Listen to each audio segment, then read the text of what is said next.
Seperti apa ini? Jadi kalau untuk berhaji itu kan yang pertama harus istitoah. Ya. Ya. Walillahi 'alan nas hijjul baiti man istata'a ilaihi sabila. Jadi orang yang berhaji itu harus istitoah dan mampu. Nah, mampu dari segi fisik, mampu dari segi keuangan, mampu dari segi perjalanan, ya, transportasi, dan tidak ada yang menghalang. Jadi kalau ada yang menghalang, nggak bisa berangkat haji dan tidak memenuhi syarat untuk berangkat haji. Ya, maksudnya apakah ada panduan bagi mereka yang tidak bisa baca misalkan, tapi dia pengen masuk ke sekolah Oh ya, gitu.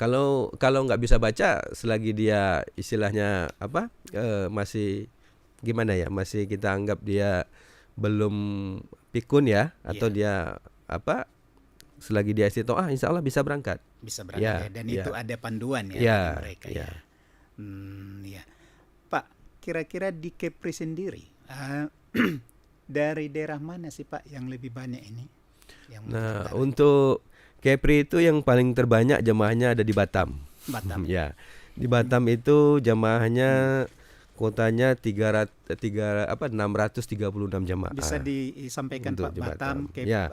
Karimun dan lainnya. Ya, Batam itu 336, Tanjung Pinang 213, Karimun 146, ya, Natuna 101, Lingga 49, dan Bintan 67, dan Kabupaten Kepulauan Anambas itu 49 jemaah yang akan berangkat yang di akan haji berangkat tahun ini ya. Tahun ini. Dari situ berapa sih Pak yang usia tua, berapa usia paling tua itu? Kalau kita di Batam kemarin ada yang usia 93 tahun. 93. Ya, 93 tahun, dan termudanya 19 tahun. 19 Tapi tahun. setelah kita jajaki, ternyata dia tidak istitoah. Nah, kondisinya kurang sehat. Iya. Jadi akhirnya dia menunda, Yang tidak berangkat. 93 tahun Ya, itu. 93 tahun. Gitu ya. Jadi apa namanya? Dia waktu itu karena lupa atau gimana Pak? Sakit. Oh, sakit ya. Sakit. Itu untuk istitoah itu berapa lama sebelum keberangkatan Pak? Maksudnya istitoah ini artinya mampu, Pak. Mampu. Jadi kalau dia nggak mampu dari segi fisik, ya, misalnya dia sakit, ya, penyakit stroke, ya, kemudian penyakit cuci darah, ya, kemudian penyakit jantung yang stadium 4 ke atas, ya, itu memang nggak bisa berangkat. Nggak bisa berangkat ya. Nggak bisa berangkat. Lalu kalau dia sudah bayar, ke siapa menggantikan itu Pak? Itu bisa dikembalikan atau dilimpahkan kepada ahli waris. Kepada keluarga. Ya, kepada keluarganya. Ya. Yang segaris ya. Yang Jadi segaris. misalnya kalau bapak itu bisa dilimpahkan kepada anak kandungnya, atau ibu kepada anak kandungnya. Ini nggak boleh kepada cucu, kepada menantu, nggak boleh. Nggak boleh. Nggak boleh. Jadi yang segaris ya. Ya, yang segaris. Oh ya. Pak, yang seperti itu sudah pernahkah ada Sudah. di Kepri Dan ini? insya Allah ini ada beberapa yang istilahnya di kita itu pelimpahan porsi. Pelimpahan Jadi porsi. karena dia pas mau menjelang berangkat, dia meninggal, Ya. ya dilimpahkan ke anaknya yang menggantikan porsi dia. Oh, itu ya. Ya. Ke anaknya ya. Ya, ke anaknya. Oh ya, kalau ke cucu tidak ya? Nggak boleh. Oh gitu ya Pak. Ya. Nah Pak, berarti ini sudah berangkat. Jumlah yang berangkat kloter pertama ini berapa banyak ini Pak? Ya, jadi alhamdulillah tadi pagi, ya, hari Rabu tanggal 24 Mei, ya, kita sudah memberangkatkan jemaah haji sebanyak 367 jemaah. Itu berasal dari Karimun, ya, sebanyak 143 jemaah. Kemudian Kota Batam ada 25 jemaah. Kemudian Kabupaten Natuna ada 47 jamaah, kemudian Kabupaten Lingga ada 47 jamaah. Ditambah dengan 5 orang petugas kloter dan 4 orang petugas haji daerah. Ya. Jadi tepat pada pukul 8.15 tadi pagi. Oh itu ya. Sudah diterbangkan dengan Saudi Arabian Airlines langsung menuju Madinah. Itu ya yang 2 lantai itu ya? Enggak. Pesawatnya ya? Enggak. Satu Kita ya? sekarang pakai 777. Oh 777 ya. Oh. Kalau sebelumnya memang pakai Boeing 747 ya. Iya. Sekarang pakai 777. Oh, kenapa itu Pak? Kan Ya itu lebih dari banyak Saudinya. memuat gitu. Dari Saudinya. Oh, dari Saudinya. Ya. Oh, mereka yang menentukan. Ya, ya. Kalau dulu kan ada Garuda juga Pak. Kalau Batam nggak pernah pakai Garuda.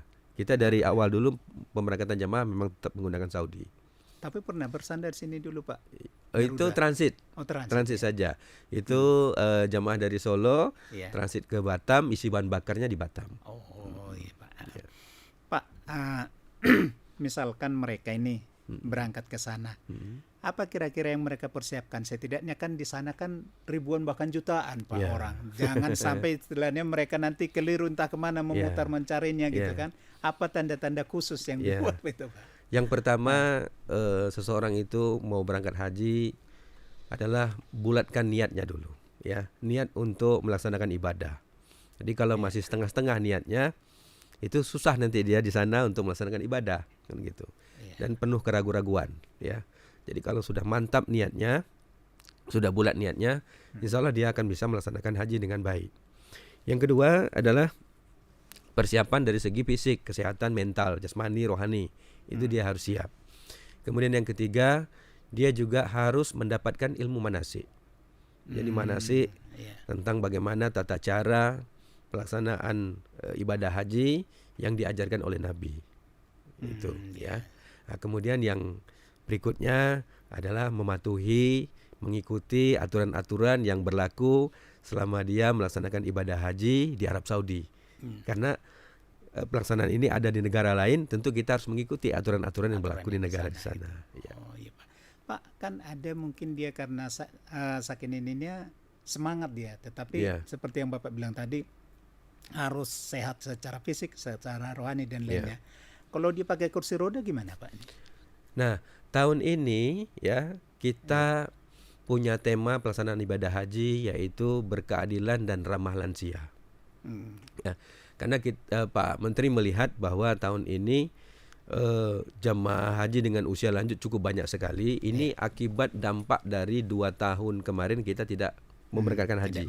Tahun 2020 dan 2021 ya. Kemudian di tahun 2022 itu berangkatnya hanya separuh. Terbatas. Ya. Yang tadinya 200.000 jadi 100.000 ya waktu itu. Nah, jadi karena saking masa tunggu yang cukup panjang, akhirnya ada kuota khusus untuk jemaah haji lansia ini. Ya.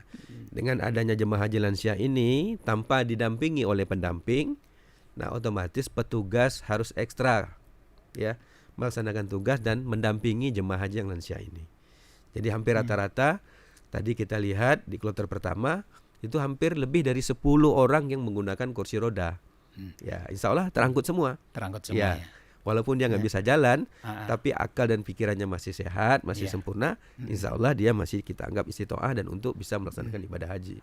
Pak Sabudi, ini kan kalau kita lihat mereka itu kan kursi roda itu, apakah keluarganya yang mendampingi mereka atau lain? Tidak. Makanya tahun ini tidak ada pendamping keluarga yang mendampingi untuk jemaah haji berangkat, tapi didampingi oleh petugas. Oleh petugas ya. Nanti petugas yang akan mendorong. Oh ya.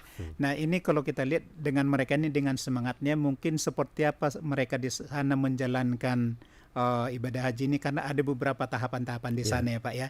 Tapi untuk